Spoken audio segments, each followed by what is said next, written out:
mo kí yín ẹ káàbọ̀ sórí àkọ́tún ètò bó ti ń lọ lórí Kilarigbo. Ètò tá ti máa mú àwọn ìròyìn lọ́kànjọ̀kan wá fún yín. Pàápàá eléyìí tó ń bọ́ láti ilé àmúlùdún àtàwọn ìròyìn tó ń lọ káàkiri lẹ́gbẹ̀gbẹ́ tó ẹ̀kẹ́ yìí náà kẹ́ mọ̀ nípa ẹ̀. Táíwò Àtọ́lágbé lórúkọ mi, máa bá wa ká lọ.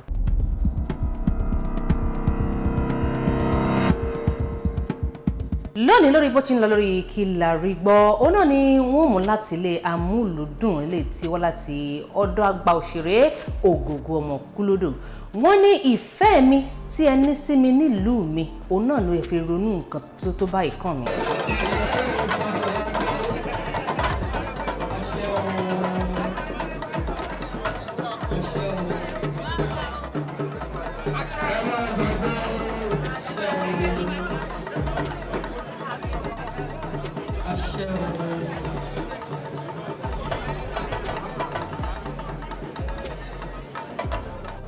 Láìpẹ́ yìí ni òṣèrékùnrin àyẹn àgbà òṣèré Táíwò Hassan tí àwọn olólùfẹ́ máa ń pè ní Ògògó ọmọ Kúlódò di ọ̀kan nínú àwọn olóyè pàtàkì nílùú Ìlaró nípínlẹ̀ Ògùn nígbà tí wọ́n fi ẹ̀mí ìmoore wọn hàn sí ìfẹ́ tí wọ́n ní sí wọn ní ìlú abínibí wọn. Eléyìí tó jẹ́ kí wọ́n rántí wọn fún irú oyè ńlá oyè ọ̀tún máyégún. Òṣèré Táíwò Hassan sọ wípé àwọn mọ rírì ìfẹ́ yìí àti wípé inú ìfẹ́ yìí láti ìlú abínibí àwọn ó wá lára inú ìfẹ́ táwọn ní padà sí ìlú náà. Mo dúpẹ́ lọ́wọ́ Ọlọ́run torí pé gbogbo ọpẹ́ láyé tí Olódùmarè ni.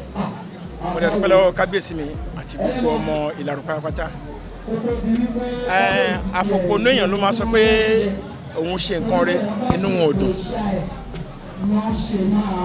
Mi ò bá wọn jẹ èrè, mo lè ti gba àìmọye awards káàkiri Nigerian, outside Nigerian. Bọ̀ pé à ń joyè nínú ìlú kò wáyé rí. Eléyìí lákọ̀ọ́kọ́ kí eléyìí táwa ọjọ́ ajá kọ̀ọ̀kan náà kí Ọlọ́run bá láǹjẹ́ lọ kó má yẹ ká kábàámọ̀ ní ìdí ẹ̀. Àwọn ọmọ tá a bí kí wọ́n máa ṣe oore lójú ẹ̀mí gbogbo apáta. Ìlú Ìlaró ní bàjẹ́, inú mi dùn nítorí pé mo fẹ́ ìlú mi púpọ̀. Kò sí nǹkan tí wọ́n ń ṣe nínú ìlú tá a wà nínú ẹ̀ mi ò gbọ́dọ̀ gbẹ̀yìn. Wọ́n ní inú àwọn dùn gidigidi pẹ̀lú fífi ìmoore hàn láti ipasẹ̀ ẹni tí kábíyèsí bá fà kalẹ̀ gẹ́gẹ́ bí ẹni tí oore ọ̀hún yóò tọ́ sí. Gẹ́gẹ́ bí ọ̀rọ̀ wọn lẹ́yìn àmì ẹ̀yẹ oríṣiríṣi tí àwọn ti gbà rí, wọ́n ní ìgbà àkọ́kọ́ eléyìí tí àwọn yóò jẹ oyè kankan. Yàtọ̀ sí òṣèré Táíwò Hassan Ògògó, wọ́n tún fi oyè dá àwọn èèkàn míì ní ìlú náà lọ́lá.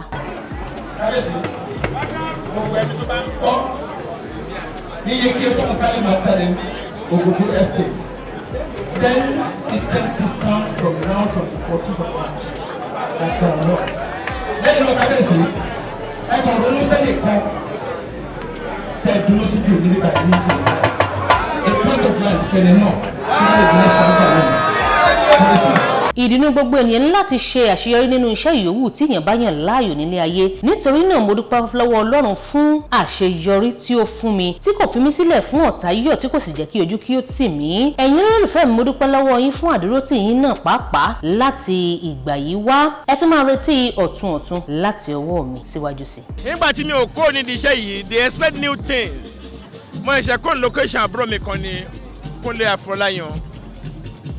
Do you understand?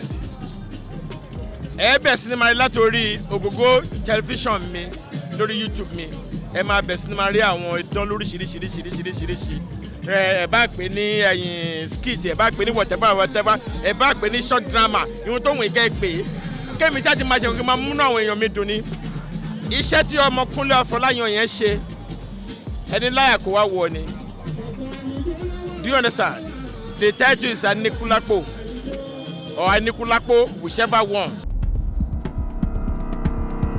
Yàtọ̀ sí ojú tí àwọn kan fi ń wò ó, àwọn òṣèré tó yẹ jáde yẹ Fathia Balógun sí.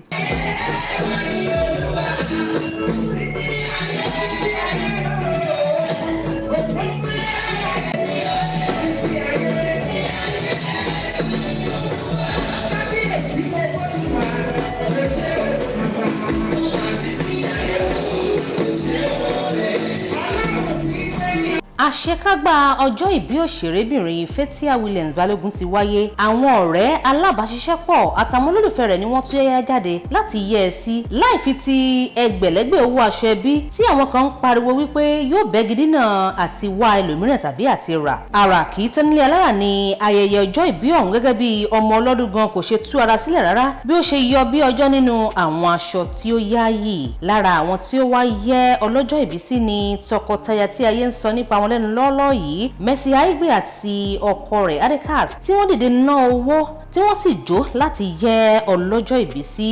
Bákan náà ni àwọn àgbà òṣèré lóríṣiríṣi bíi Yétúndé Wùmí, Folúkẹ́ Dáramọ́lá, Mide FM Abíọ́dún àti àwọn òṣèré jàǹkànjàǹkàn.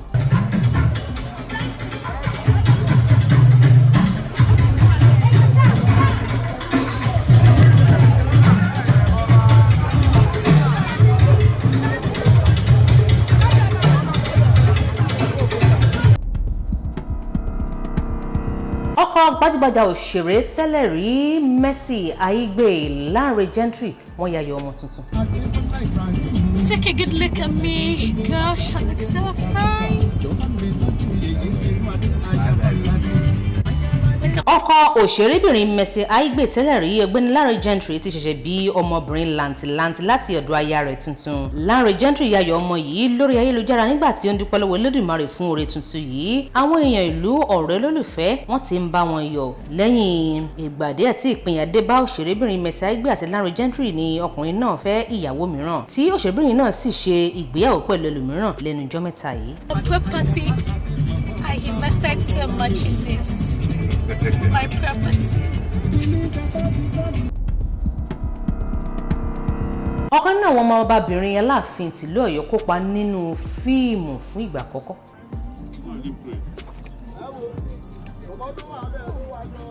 Ọ̀kan nínú àwọn ọmọbabìnrin Aláàfin tìlú Ọ̀yọ́ Ọba Lámídì Adéyẹmí ti tẹsẹ̀ bọ iṣẹ́ tíátà báyìí. Omidan Adédọjà Adéyẹmí, ẹni tí ó kópa nínú fíìmù Kúnlé Afọláyan tí wọ́n ń pè ní Aníkúlápó pẹ̀lú àwọn òṣèré jàǹkànjàǹkàn mìíràn tó kópa nínú fíìmù ọ̀hún. Ọmọọba Adéyẹmí fi ìdùnnú rẹ̀ hàn lórí Instagram níbi tí ó ti fi ìròyìn náà léde.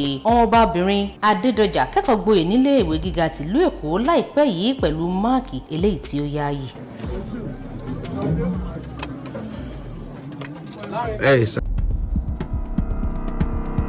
Ìtọ́ni àti ìmọ̀ràn yín ìgbà yẹn ó dì mímú ṣinṣin. Olórin Adéwálé Àyùbá ni wọ́n ṣàlàyé bẹ́ẹ̀. Alóyin lòun dé wálé.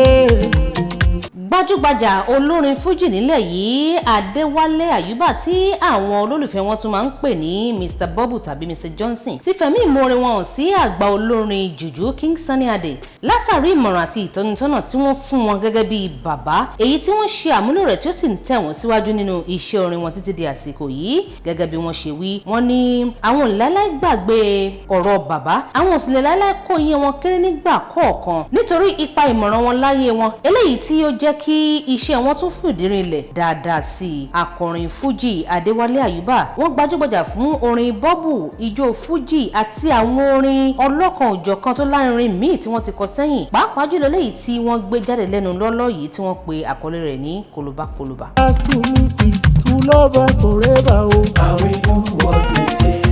Sílẹ̀.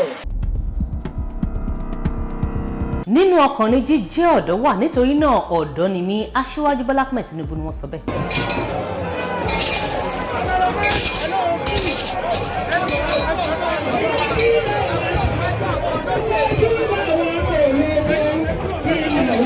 Níbi ìpolongo kan eléyìí tí èèkàn nínú ẹgbẹ́ APC Aṣíwájú Bọ́lá Ahmed Tinubu ṣe káàkiri láti fi ìfẹ́ hàn nípa jíjẹ́ ààrẹ nínú ìbò tó ń bọ̀ lọ́nà, láì fi ṣe ti awuyewuye lọ́sùn lósì lórí ipò àìlera àti ọjọ́ orí tí ayé ń pariwo.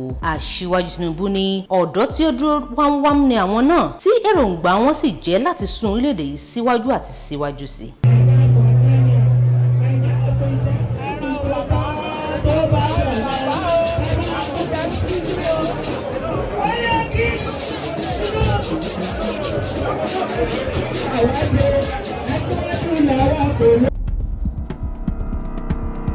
kò ní jù báyìí lórí ètò bó ti ń lọ lórí Kilarigbo fún tọjọ́ tòní ẹ tún máa padà nígbà míì bàtà tí máa mú akọ́tún ètò yìí wá fún yín pẹ̀lú àwọn ìròyìn lọ́kànjọ̀kan lágbolé amúlùdùn tábílẹ̀ ètò ń lọ káàkiri ilé wa tó yẹ kẹ́ mọ̀ nípa rẹ̀. Táíwò Àtọ́lágbé lórúkọ mi má gbàgbé bá a dúró pọ̀ lórí iléeṣẹ́ Kilarigbo wá wò lórí social media platforms káàkiri ẹ ó rí wa níbẹ̀ kẹ́ bá wa sọ̀rọ̀ kẹ́ bá a dúró pọ̀ ó dìgbà.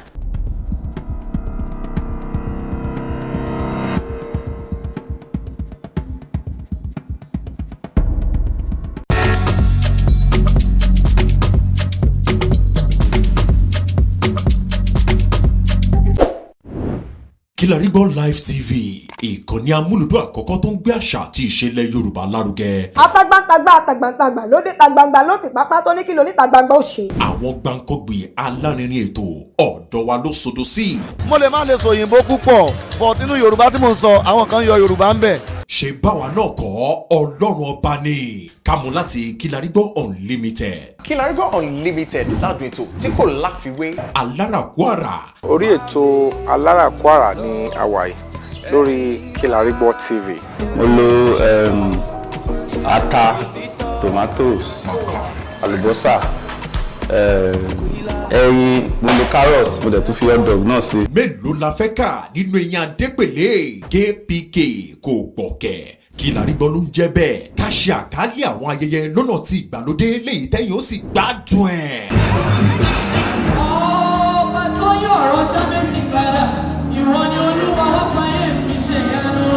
Kilarigbo Live TV gbọ́n pa ẹ̀. Fún ìpolówó ọjà tàbí àkálẹ̀ èyíkéyìí ayẹyẹ tẹ́ bá fẹ́ ṣe ìyún event coverage pẹ̀lú owó tí ò gani lára. Kilarigbo Live TV ẹ̀rọ amóhùnmáwòrán tíá.